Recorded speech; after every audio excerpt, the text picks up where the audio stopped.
This week, humanity took another huge leap into the future of space travel, but many here on Earth were less than thrilled when Jeff Bezos became the second billionaire in 2 weeks to take his first space flight. The team at Late Night with Seth Meyers tweeted, quote, "His flight lasted 10 minutes, or as Amazon employees call it, maternity leave." Comedian Nick Pappas tweeted, quote, "Jeff Bezos is making his first trip to space today. It's amazing that in our lifetime he could create jobs that pay less than a living wage on other planets, too."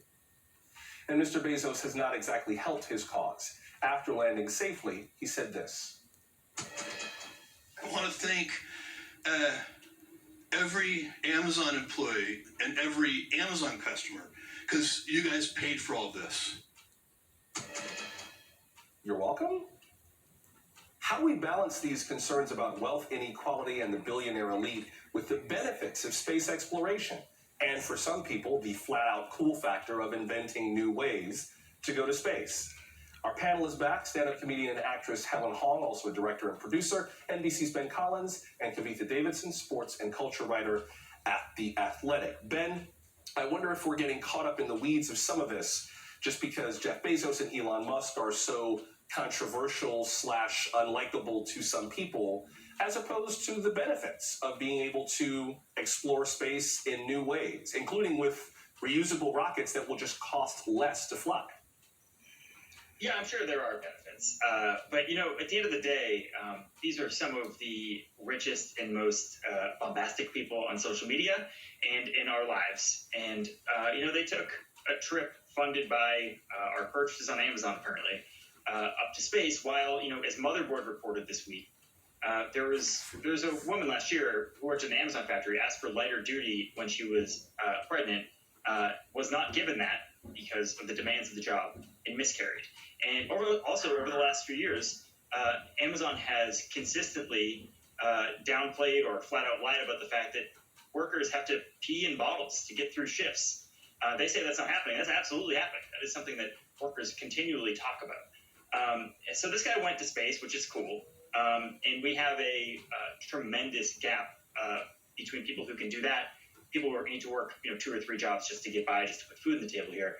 I think there probably was a more tactful way of doing it. However, you know, really quickly, you know, this was the thing that's on TV because it looks cool. Look at how cool that looks. That's amazing. Yeah.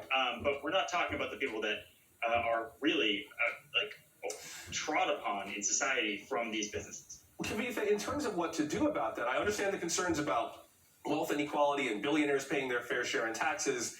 But if you want to complain about taxes, Jeff Bezos and Elon Musk don't set tax policy. Congress ultimately sets policy for the IRS, including President Biden's push to try to fund his new infrastructure plan by just increasing IRS enforcement and going after the scofflaws we already have. That's gotten pushback from congressional Republicans already. So I understand the complaint. I'm just not sure we're debating the right solutions to this problem. I mean, we've been debating closing loopholes in capital gains tax and the entire IRS code for decades now, right? I don't see, hopefully, a new push from the administration will help do that. I do also think that we need to, at some point, develop technology to make these rockets look a little bit less like how they look right now. I'm also thinking back to when Jeff Bezos paid $20 million for an ad for Blue Origins during the Super Bowl and had to pull it because news of his affair broke. So this seems like maybe the most expensive rebound ever. I'm not quite sure where that stands. Helen, I'm almost afraid to come to you with this one because You should be, because here's what I have to say. Okay. Jeff Bezos, we thought his spaceship looked like a giant wiener, huh? Then he opened his mouth.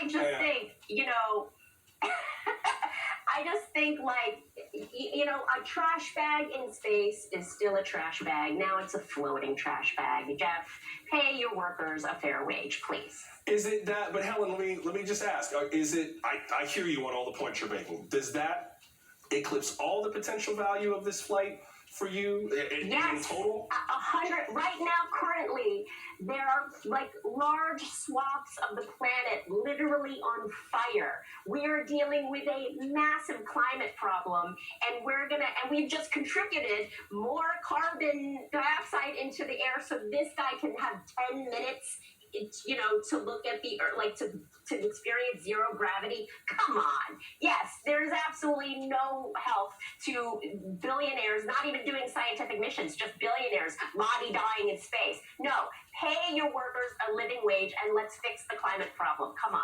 Well, now here's the other piece of this, Ben, and we should know there was a NASA scientific experimental sample on the Virgin Galactic flight that went up. So there was some non-corporate related scientific research that went on with at least one of these flights. But Ben, the other piece of this for me is that the bell is rung, right? We already know there are other nations, including China, who are not shy about their aspirations in space. And I don't think that China is going to be nearly as permissive with space in terms of their military and commercial aspirations as the United States might be. Also, we have already kind of seen how space science is going to affect life on Earth. Elon Musk already sent a rocket into space that was self-piloted. So the debate over self-driving cars is over. They are coming. Mark my words. This debate is, if you can fly a spaceship, you can drive an 18-wheeler across the country. So, Ben, I'm just not sure how we have the conversation in a way that allows us to raise the arguments that Helen raised, for sure, but also kind of brace for the future that is already on the way. It's difficult to decouple the conversation about the legitimate gains of space travel and how cool that could be and how useful that could be for us from the people who are, who got us to that place.